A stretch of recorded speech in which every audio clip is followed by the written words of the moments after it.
You know, sometimes I don't think people really get just how much effort it takes to operate gimbals efficiently. Anyways, recently I got a notification from work indicating that my request for some time off got approved, which meant my plans to hit Bermuda finally got the green light. Sweet. But this time I wouldn't be traveling alone, as I had my good friends Rebecca and John with me. However, knowing my luck whenever I travel, not everything would go smoothly, and Mother Nature made sure of that, as she tried to delay our flights at least 3 times over. But you know, we're some optimistic folk, so we just shook off the pre-flight jitters and tried to stay optimistic. I'm like, wait, what?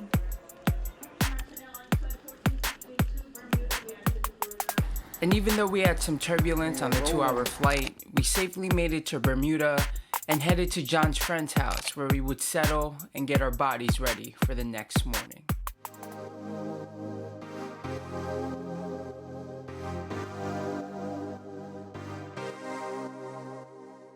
And in typical Filipino breakfast fashion, we woke up to the aroma of freshly cooked rice, fried eggs, spam, and coffee.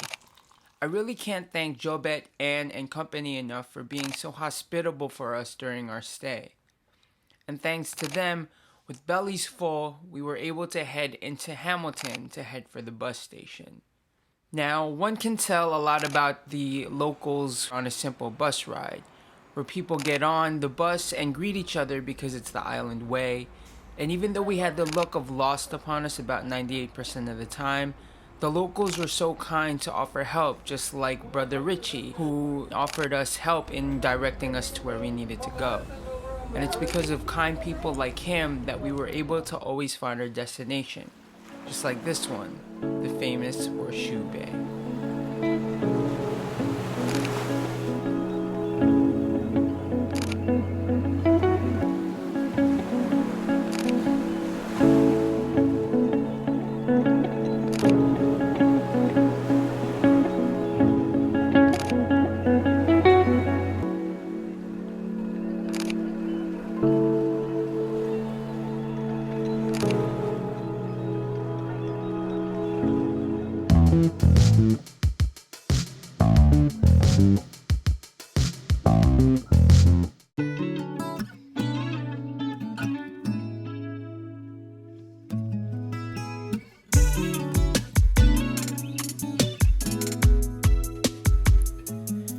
After soaking up the sun, we decided to head to our new spot, an Airbnb in St. David's, and decided to go for a walk in search of a nearby mart.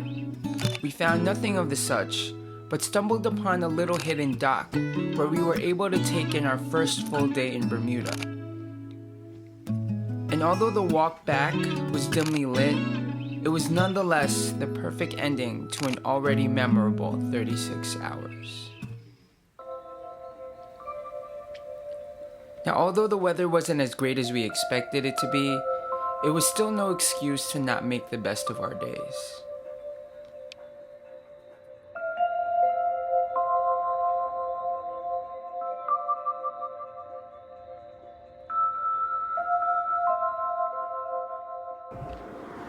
Now, remember when I said the locals were really helpful? Well, a lady by the name of Debbie had seen us walking on the side of the road and offered us a ride to our destination so we wouldn't get rained upon. She was quite honest and open about the island's struggles with drug addiction, racial acceptance, and identity, as well as her love for New York City. I was able to take some portraits that I emailed back to her, and she particularly loved this shot, which reminded her of her carefree younger summers, and this shot, which reminds her of her father's eyes. I personally hope to age as gracefully and as lively as she has. And she was right. The tropical downpour had waited for the perfect moment, taking advantage of our unpreparedness.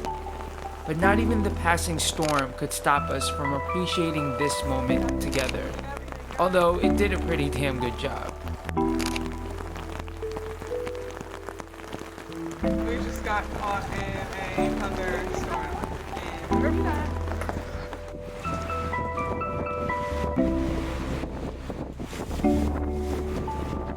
Being the troopers that we are, we still managed to make it to Tobacco Bay, where we take advantage of an empty beach with some newly made friends.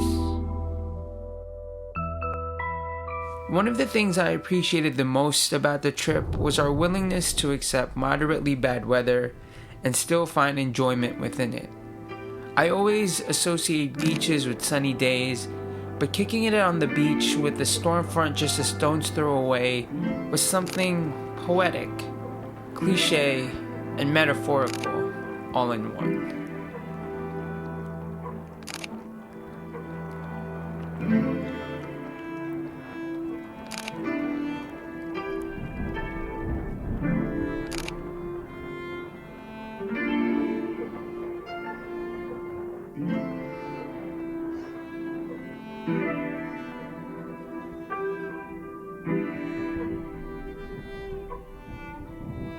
And with it being our last night, our hosts decided to have one last chill session with what in the Philippines would be called pulutan and inuman. Food and drink shared amongst friends, as well as a competitive game of Jenga.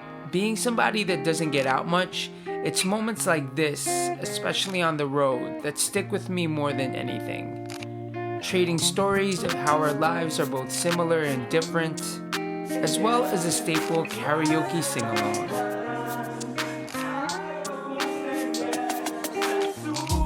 This really reminded me of my childhood growing up in the Philippines. You know, more simpler times.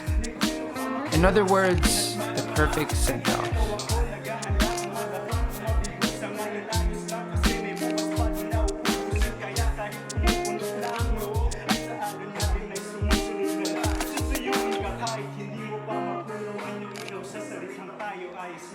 As for me, I'm just grateful to have captured these moments with my Fuji XT3 in between chorizo breakfast sandwiches at Elbow Beach and waking up to the crashing turquoise waves of Horseshoe Bay. I can't thank Rebecca and John for yet another memorable trip, and I cannot thank you enough for your time spent watching this video.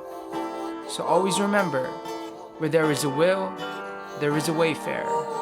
And until next time, Passport Kenny, checking out.